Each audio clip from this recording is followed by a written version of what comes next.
रूसी राष्ट्रपति पुतिन भारत दौरे पर आए और पूरे विश्व की नजरें दोनों देशों पर थी। पुतिन शुक्रवार को 23वें भारत रूस वार्षिक शिखर सम्मेलन में हिस्सा लिया। दिल्ली के हैदराबाद हाउस में पीएम मोदी और पुतिन समिट में शामिल हुए, जिसमें कई अहम समझौतों पर मुहर लगी। वहीं से पहले जैसे ही पुतिन दिल्ली के पालम एयरपोर्ट पर पहुंचे तो पीएम मोदी ने प्रोटोकॉल तोड़ते हुए खुद उनकी अगवानी करने पहुंचे।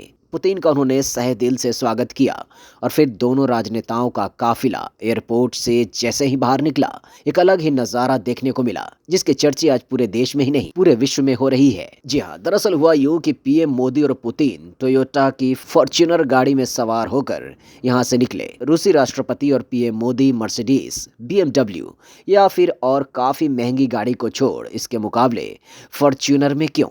लोगों के मन में कई तरह के सवाल उमड़ने लग गए। चारों तरफ मानो चर्चा का दौर शुरू हो चुका था, और वो भी क्यों ना हो, क्योंकि आमतौर पर वीवीआईपी के लिए रेंज रोवर या मर्सिडीज जैसी गाड़ियां इस्तेमाल की जाती हैं, लेकिन ऐसा नहीं हुआ। पीएम मोदी और रूसी राष्ट्रपति व्लादिमीर पुतिन पालम एयरपोर्ट से पीएम आवास 7 लोक कल्याण मार्ग तक सफेद टोयोटा फॉर्च्यूनर में गए। वहीं इसके बाद ऐसे चर्चे शुरू हो गए कि आखिर ऐसा फैसला क्यों लिया गया।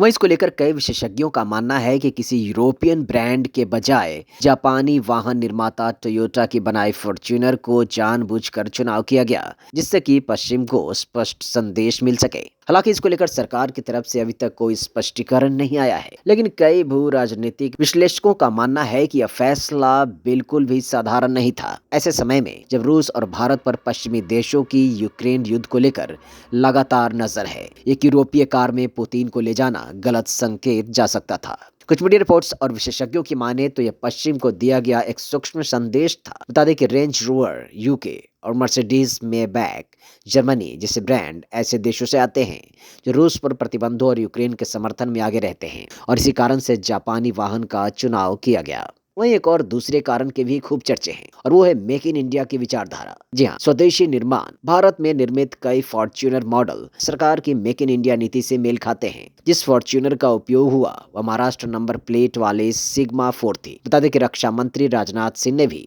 रूसी रक्षा मंत्री एंड्रे बेलेसोव के साथ यात्रा के दौरान सफेद फॉर्च्यूनर का ही उपयोग किया था, और इस कारण से यह भी माना जा रहा है इस कार का चुनाव यूं ही नहीं किया गया, बल्कि एक सोची समझी रणनीति के तहत किया गया है। वहीं इसके अलावा एक और कारण के भी काफी चर्चे हैं, जो सुरक्षा और प्रशासनिक दृष्टि से देखे जा रहे हैं। जी हाँ, कुछ मीडिया रिपोर्ट्स की माने तो फॉर्च्यूनर को चुनने की असली वजह उसकी सीटिंग कैपेसिटी थी। इसमें तीसरी पंक्ति होती है, जहां इंटरप्रेटर्स पहले से बैठ सकते थे और सुरक्षा व्यवस्था प्रभावित नहीं होती। कुछ मीडिया सूत्रों की माने तो इस बाबत एक अधिकारी का यह भी कहना है, रेंज रोवर में तीसरी रो नहीं होती। 2 नेताओं और 2 इंटरप्रेटर्स को साथ बिठाने के लिए फॉर्च्यूनर ही सबसे उपयुक्त थी।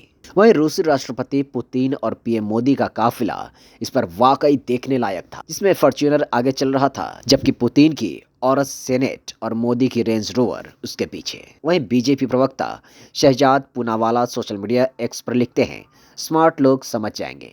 खैर, शायद इसके पीछे की असली वजह कुछ और भी हो, और वो सामने आए या ना आए, लेकिन इस कार बदलने वाली घटना ने पूरी दुनिया को कुछ न कुछ संकेत तो जरूर दिए हैं। खैर, इस बाबत आप क्या सोचते हैं? बताएं अपनी राय नीचे कमेंट सेक्शन में।